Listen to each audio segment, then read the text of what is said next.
Good evening. आज की video कुछ लोगों को डेफिनेटली पसंद नहीं आएगी और उनमें से मेजॉरिटी कैटेगरी है चार्टेड अकाउंटेंट्स की। तो कृपया करके चार्टेड अकाउंटेंट्स इस वीडियो को ना देखें। तो पहले तो मैं चार्टेड अकाउंटेंट को ये बता दूं कि मैं खुद इंस्टीट्यूट ऑफ चार्टेड अकाउंटेंट का फैकल्टी मेंबर रह चुका हूं और इंस्टीट्यूट ऑफ चार्टर्ड अकाउंटेंट के कई रीजनल काउंसिल मेंबर, जिन्हें आरसीएम बोलते हैं, और सीसीएम सेंट्रल काउंसिल मेंबर मुझे पर्सनली जानते हैं। In fact institute of chartered accountant of India के जो पुराने प्रेसिडेंट थे, इस प्रेसिडेंट से पुराने, ही नोस मी पर्सनली। मैंने उनकी काफी हेल्प करी है। ये अलग बात है कि वो अलग तरीके के इंसान निकले, दैट्स सेपरेट।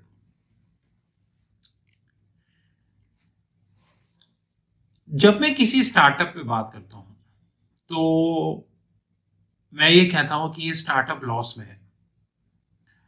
पिछले कुछ दिन से क्या हो रहा है कि मैंने दो स्टार्टअप्स के बारे में बोला। वैसे तो कई स्टार्टअप्स के बारे में बोला, जिसमें एक स्टार्टअप था नाइकिया और एक स्टार्टअप था फिनो पेमेंट बैंक। कई लोगों ने मुझे पर्सनली व्हाट्सएप किया, ये बोला कि नाइकिया तो प्रॉफिटेबल कंपनी है और आप कह रहे हैं कि नाइकिया लॉस मेकिंग कंपनी है। मैं इस पॉइंट को होल्ड करता हूं और मैं इस पॉइंट से पहले एक इंसिडेंट आपके साथ शेयर करता हूं। अराउंड 2012 में मेरे को सबसे पहले अपॉर्चुनिटी मिली institute of chartered accountant of India में एज अ फैकल्टी मेंबर बनने की। तब मैं ट्रेजरी की जॉब करता था एज अ कॉर्पोरेट ट्रेजरर और मुझे पढ़ाना पसंद है, तो मैंने पढ़ाया भी। मैंने across India in fact outside India, Bahrain जाके भी इंस्टीट्यूट ऑफ चार्टर्ड अकाउंटेंट के स्टूडेंट्स को पढ़ाया। और वहां से मुझे एक चीज समझ में आई कि ये कि टैक्स, वैट या जीएसटी जो भी है, इनको छोड़ के बाकी जगहों पे हार्डली 2 या 4 सीए लोगों का फोकस होता है। मैंने आज भी देखा है कि सीए लोगों का ज्यादा फोकस टैक्स पे होता है, ना कि MNA, investment banking, foreign exchange, structured derivative, financial modelling. इन जैसी चीजों पे तो मैंने हार्डली कभी किसी को बात करते हुए भी सुना। बट मैं तो आपको पता है रेगुलरली इन इश्यूज पे यूट्यूब, फेसबुक और हर जगह पे इन इन इन इन इश्यूज पे बात करता हूँ और करता भी रहूंगा, डेफिनेटली करता रहूंगा, नो पॉइंट। मैंने आईसीआई में फॉरेंसिक्स, फॉरेन एक्सचेंज और कई कोर्सेज पढ़ा है, और जिसमें मेरे को फॉरेन एक्सचेंज में तो मुझे डीपली शॉक लगा कि फॉरेन एक्सचेंज में सीए की नॉलेज इज हार्डली, मतलब कुछ भी है। 99% फैकल्टीज जो आईसीआई में फॉरेन एक्सचेंज को पढ़ा रही हैं वो प्रेजेंटेशन मोड से पढ़ाती हैं, और मैं हमेशा उसको सॉफ्टवेयर मोड से पढ़ाता था, टेक्निकल लाइव सॉफ्टवेयर मोड से। एनीवेज, ये हिस्ट्री की बात है। जब नाइका का आईपीओ आने वाला था तो नाइका की एनुअल रिपोर्ट उनकी वेबसाइट पे थी। मैंने उनकी एनुअल रिपोर्ट स्टडी करी, जबकि मैं सीए नहीं हूं, लेकिन मुझे अकाउंटिंग बहुत अच्छे से आती है, इंक्लूडिंग हैच अकाउंटिंग। तो मैंने उनकी एनुअल रिपोर्ट स्टडी करी और स्टडी करके ये बोला कि पेज नंबर 180 पे एक इंपॉर्टेंट चीज है, आप उसको देखें। आप सरप्राइज नहीं करेंगे कि फेसबुक पे भी कई कमेंट आए और मुझे पर्सनली व्हाट्सएप पे कई कमेंट आए कि आप ये बता दीजिए कि पेज नंबर 180 पे क्या है, हम बाद में देख लेंगे।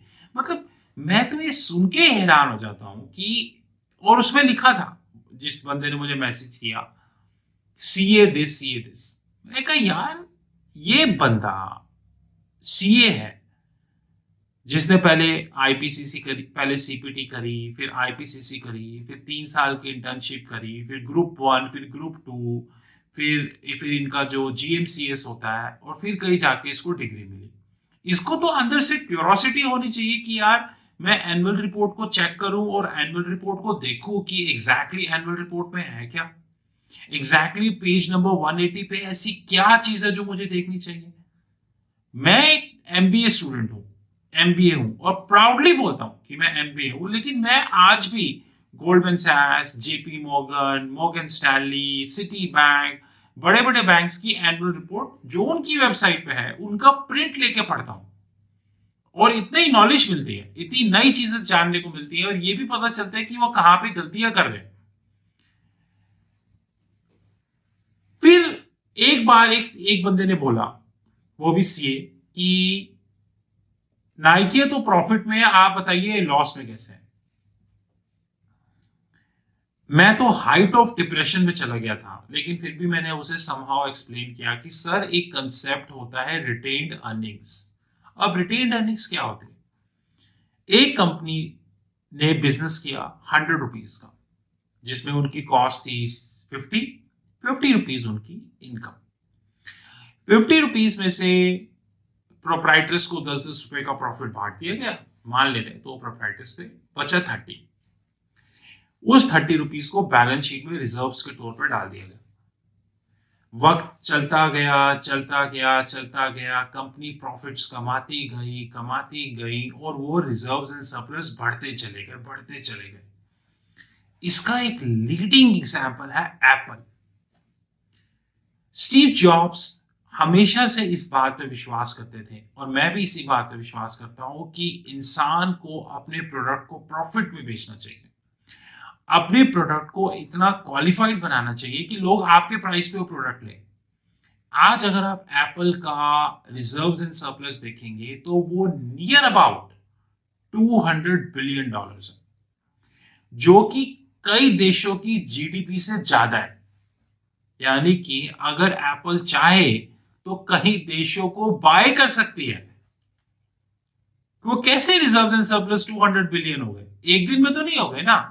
वो ऐसे हो गए कि एप्पल प्रॉफिट कमाती गई, जो भी वो डिविडेंड्स वगैरह देते हैं, उसके बाद वो प्रॉफिट बचा हुआ एक्यूमुलेट होता गया, एक्यूमुलेट होते होते होते आज वो 200 बिलियन तक पहुंच गए।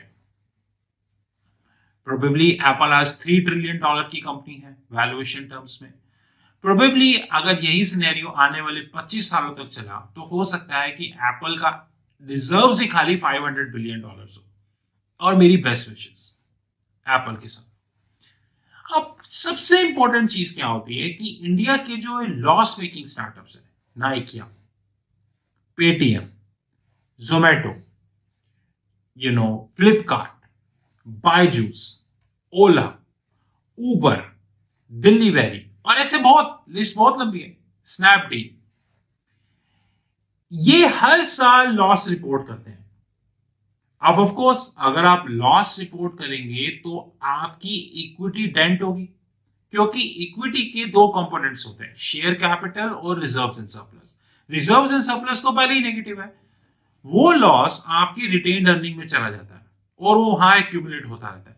आपको जान के हैरानी होगी कि पेटीएम का रिटेन अर्निंग्स -12,500 करोड़ के आसपास है, और ओला तो इससे ही आगे निकल चुका है। ये आपको देना है। अब ये कंपनीज कैसे लोगों को पागल बना रही हैं कि बाहर से कोई वेंचर कैपिटलिस्ट इनमें पैसा लगाता है, शेयर कैपिटल बढ़ जाती है, रिजर्व्स एंड सरप्लस को इनके ऑडिटर छुपा देते हैं। जबकि अकाउंटिंग टर्म में अगर किसी कंपनी का reserves and surplus basically retained earnings -12,000 crore हो तो वो कंपनी तो गोइंग कंसर्न ही नहीं हो सकती। उसका आईपीओ तो बहुत दूर की बात है, और आईपीओ अप्रूवल तो उसको मिल ही नहीं सकता। बट इंडिया में कुछ भी हो सकता है। मैंने उस बंदे को ये बात समझाई कि ये रिटेन्ड अर्निंग्स होती हैं, और स्टार्टअप की वैल्यूएशन में सबसे इंपॉर्टेंट फैक्टर रिटेन्ड अर्निंग्स होती हैं, ना कि प्रॉफिट। क्योंकि अकाउंटिंग को घुमा के एक साल प्रॉफिट लाया जा सकता है, लेकिन रिटेन अर्निंग्स आपको उसकी एग्जैक्ट पोजीशन बताएंगे। जैसे कि पेटीएम की रिटेन अर्निंग्स -12,500 करोड़ के आसपास है। यानी कि जब 2011 से पेटीएम बनी थी तब से लेके आज तक पेटीएम ने -12,000 करोड़ का लॉस बुक किया। प्रॉफिट तो भूल ही जाओ, राइट। अब इससे हो क्या रहा है कि कल को अगर इनके पास इक्विटी कैपिटल आनी बंद हो गई तो ये कंपनी की इक्विटी वाइप आउट हो जाएगी, पूरे तरीके से वाइप आउट हो जाएगी। अब इसमें समझने वाली बात क्या है, वेरी इंपॉर्टेंट थिंग, यही कंसेप्ट नाइकिया के साथ है, यही कंसेप्ट फिनो पेमेंट बैंक के साथ है। चाहे दिल्ली वेरियो, कोई भी स्टार्टअप ले लो, बायजूस कोई भी ले लो, ये चीज मुझे सीए को समझानी पड़ी और मुझे डाउट है कि इसकी समझ में आई, जबकि ये तो बेसिक कंसेप्ट है बैलेंस शीट का कि कंपनी की वैल्यूएशन उसकी स्टैंड अलोन या कंसोलिडेटेड प्रॉफिट से नहीं, उसकी रिटेन्ड अर्निंग से की जाती है। तभी तो ग्रोथ का फॉर्मूला निकालने के लिए रीइन्वेस्टमेंट रेट का यूज किया जाता है। क्यों किया जाता है? इसलिए तो किया जाता है। इसके अलावा भी मेरे को सीए के मैं तो इंडिया के मेजोरिटी सीए को जानता हूं, कितने सीईओ के मैसेजेस आते हैं फॉरेन एक्सचेंज और इन चीजों के बारे में पूछने के लिए। कई बार मैं आंसर भी कर देता हूं, डिपेंड अपॉन द टाइम। मैं कभी कभी सोचता हूं कि सीए इंस्टीट्यूट क्या पढ़ा रहा है। मैं तो एक समय पे बोर्ड ऑफ स्टडीज का भी फैकल्टी मेंबर रह चुका हूं। मुझे पता है कि नोएडा सेक्टर 62 में जो सीए इंस्टीट्यूट की मेन ऑफिस है उसमें बोर्ड ऑफ स्टडीज का ऑफिस है, और मैं तो वहां जाके पढ़ा चुका हूं बोर्ड ऑफ स्टडीज में। मैं तो इनके जो हैदराबाद का जो सेंटर ऑफ एक्सीलेंस है वहां भी पढ़ा चुका हूं। ऐसा कोई इनका ऑफिस नहीं है जहां मैंने इनको ना पढ़ाया हो। और मुझे पता है कि बोर्ड ऑफ स्टडीज का क्या स्टैंडर्ड है, बोर्ड ऑफ स्टडीज कैसे कितने टेक्निकल कोर्स बनाते हैं। मैं ये चीज सोचने को तैयार हूं कि आज जब दुनिया crypto, bitcoin, ETF, ITF, AR, VR, tokenisation और इन सब चीजों पे बात कर रही है, एक सीए और ऐसे एक नहीं बहुत मुझे मैसेज करते हैं कि नाइकिया लॉस मेकिंग कंपनी कैसे है। तो आपके कहने का मतलब है कि नाइकिया ने एक साल प्रॉफिट कमाया, रिटेन्ड अर्निंग बेशक माइनस में हो, उसको भूल जाओ। बहुत बढ़िया सर, वेरी गुड। तो आपके कहने का मतलब यह है कि मैं एक कंपनी बनाता हूं और वेंचर कैपिटलिस्ट से सेटिंग कर लेता हूं, 20 साल तक उस कंपनी को लॉस में लेके चलता हूं और फिर इंडिया में उसको लिस्ट करा लेता हूं। लिस्ट तो आपको पता है इंडिया में कंपनी कैसे होती है, रूल गाइडलाइंस तो सिर्फ नाम के होते हैं, जैसे कि जोमेटो, पेटीएम, पॉलिसी बाजार, नाइकिया, देवनानी इंटरनेशनल, बारबेक्यू नेशन और ऐसी कई कंपनीज को अप्रूवल मिल गया ये जानते हुए कि वो लॉस मेकिंग कंपनीज है। और उसके बाद अगले साल में प्रॉफिट रिपोर्ट कर दूंगा, और जब मैं प्रॉफिट रिपोर्ट कर दूंगा तो इसका मतलब मेरे पुराने किए हुए पाप तो धुल गए। इस चीज को आज हम इग्नोर कर रहे हैं, लेकिन एक दिन इस वीडियो को नोट कर लेना, एक दिन इसी चीज पे इश्यू बनेगा, रिटेन्ड अर्निंग्स पे। एक दिन इस दुनिया ने बिग फोर्स के किए हुए हर ठप्पे पर ईवाई, केपीएमजी, डिलॉयट, पीडब्ल्यूसी, सीए, चार्टर्ड अकाउंटेंट्स के हर ठप्पे को सच्चाई माना था। और आज ईवाई, केपीएमजी, डिलॉयट, पीडब्ल्यूसी, ऐसा कोई स्कैंडल नहीं है और ऐसा कोई देश नहीं बचा जिन्होंने इनको फाइन ना किया हो।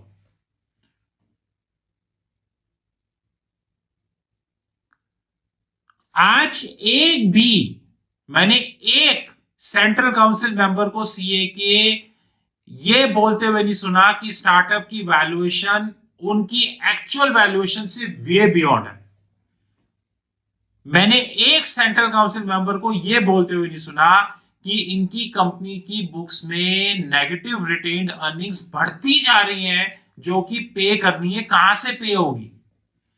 और अब तो कहानी में और ट्विस्ट आ गया है, और वो ट्विस्ट ये कि इनमें से कई लॉस मेकिंग कंपनीज ने अब डेट लेना भी शुरू कर दिया है। यानी कि पहले तो छोड़ो, रिटेन्ड अर्निंग्स को मारो गोली, अब हम डेट भी लेंगे। और उसकी अप्रूवल भी मिल गई, वो आपको पता है कैसे। तो अब समझने वाली बात और सबसे इंपॉर्टेंट फैक्टर ये है कि कहने को तो हम ऑडिटर हैं, सीए, लेकिन हमने कभी भी किसी स्टार्टअप की रिटेन्ड अर्निंग्स पे कभी कोई क्वेश्चन खड़ा नहीं किया। जरा एक बार पेटीएम का ऑडिटर देखना, नाइकिया का ऑडिटर देखना, आपको पता चलेगा ये कौन है। इंडिया के मेजॉरिटी लॉस मेकिंग कंपनीज के ऑडिटर बिग फोर है, मेजॉरिटी लॉस मेकिंग कंपनीज के। और ईवाई ने एक साल में कितनी ऑडिट फीस कमाई है उसका पूरा रिकॉर्ड है मेरे पास। ईवाई की तो ये हालत है कि वो मेरी लिंक्डइन प्रोफाइल पे हर हफ्ते मेरी प्रोफाइल को रिव्यू करता है, और वो नहीं, उसके इंप्लॉयज भी रिव्यू करते हैं, पार्टनर भी रिव्यू करते हैं, लेकिन साले कभी किसी चैलेंज को एक्सेप्ट नहीं करते। अभी अभी जर्मनी में वायर कार्ड स्कैंडल हुआ, और ऐसे कई स्कैंडल हुआ। अभी पीडब्ल्यूसी का स्कैंडल हुआ, और ऐसे कई स्कैंडल हुआ। पीसीओएबी की रिपोर्ट पब्लिक डोमेन में। अब समझने वाली बात यह है कि क्या सीए इंस्टीट्यूट अपने मेंबर्स को वो पढ़ा रहा है जिसकी रिक्वायरमेंट है, और क्या उसके मेंबर्स वो पढ़ रहे हैं जिसकी रिक्वायरमेंट है। मुझे तो ऐसा नहीं लगता, क्योंकि मैंने तो आज तक किसी सीए को किसी भी स्टार्टअप की बैलेंस शीट को चैलेंज करते हुए नहीं सुना। मैंने आज तक इंस्टीट्यूट ऑफ चार्टर्ड अकाउंटेंट को स्टार्टअप पे कोई बात करते हुए नहीं सुना। आज तक बिग फोर के इतने स्कैंडल हुए, लेकिन आईसीआई ने एक वर्ड नहीं बोला। और अब तो नया नाटक शुरू हो गया, नया। बिग फोर्स अपने ही क्लाइंट की कंपनीज को खा रही हैं। है केस गूगल पे, इस पे भी वीडियो बनेगी। तो समझने वाली बात यह है कि अब सीएफए हो, सीए हो, या ऐसी कई डिग्रीज हो, हम सिर्फ सर्टिफिकेट के लिए भाग रहे हैं कि हमें वो ठप्पा मिल जाए। नॉलेज है नहीं, और वो ठप्पा कोई मैटर करेगा नहीं। भागते जा रहे हैं, भागते जा रहे हैं, भागते जा रहे हैं सिर्फ ठप्पे के लिए। नाइकिया प्रॉफिटेबल कंपनी, नाइकिया ने प्रॉफिट रिपोर्ट किया। ओ भाई, रिटेन्ड अर्निंग्स तो देख ले, पेटीएम की रिटेन्ड अर्निंग्स तो देख ले, ओला की रिटेन्ड अर्निंग्स तो देख लो, स्नैपडील की रिटेन्ड अर्निंग्स तो देख लो। लेकिन हम हैं सीए। ये वीडियो सुन के बहुत सारे सीए लोगों को खुशी नहीं होगी, और जिस चीज को नहीं होना उसको मेरा नंबर नोट करें, 9899242978। दोस्तों, मैं आपका एक समय में फैकल्टी था, लेकिन अब मेरे पास समय नहीं है, तो मैंने सब बंद कर दिया। एक बात याद रखना, आने वाले समय में जो भी हम पढ़ रहे हैं उसकी कोई वैल्यू नहीं है। आने वाले समय में ऑटोमेशन इतनी होगी कि वो जॉब्स को ओवरटेक कर लेगी। आने वाला समय structured finance, structured derivative, ETFs, ITFs, tokenisation, AR, VR, IoT, इन सब का होगा। आने वाला समय उन चीजों का नहीं होगा जो हम पढ़ रहे हैं। अगर फिर भी आपको मेरी बात पे विश्वास ना हो, तो आप बोर्ड ऑफ स्टडीज का स्ट्रेटेजिक फाइनेंशियल मैनेजमेंट, एसएफएम, का एक बार सिलेबस देखिए। और उसे किसी फॉरेन ऑथर की बुक से कंपेयर करें। मेरे पास बहुत सारी फॉरेन ऑथर की बुक्स है जो मैं अमेजोन से लेता हूं, 7,000 की, 10,000 की, 7,000 की, 10,000 की। मैं दे दूंगा फोटो खींच के उसके इंडेक्स का, उससे कंपेयर करें। आपको पता चलेगा कि बोर्ड ऑफ स्टडीज कितना स्ट्रैटेजिक फाइनेंशियल मैनेजमेंट पढ़ा रहा है।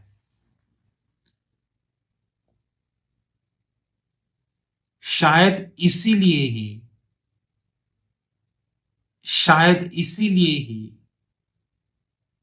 इस इंडिया में Vanguard, PIMCO, BlackRock, Blackstone, KKR, Apple, Microsoft, Facebook, Google, Accenture, Sapient नहीं बन पाए, क्योंकि हमारा तो एक फोकस है, सर्टिफिकेट। एक बार असेंचर की 1 साल की सेल देखना और फिर उस सेल को विप्रो, टीसीएस, एचसीएल और इंफोसिस चारों की मिलाकर सेल से कंपेयर करना, आपको पता चल जाएगा। यह हाल सिर्फ असेंचर का है। गलती से मैंने एप्पल बोल दिया होता असेंचर की जगह पे तो आपको आंसर पता है, और गलती से अमेजोन बोल दिया होता फिर तो कंपैरिजन की जरूरत ही नहीं है।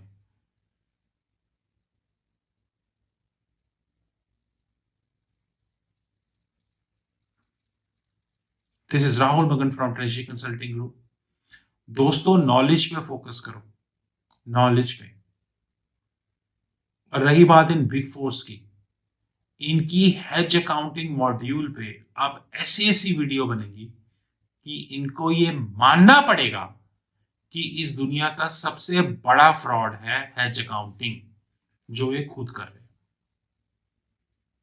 This is Rahul Logan from Treasury Consulting Group. You know our personal number +91 9899 242 978. Have a great time.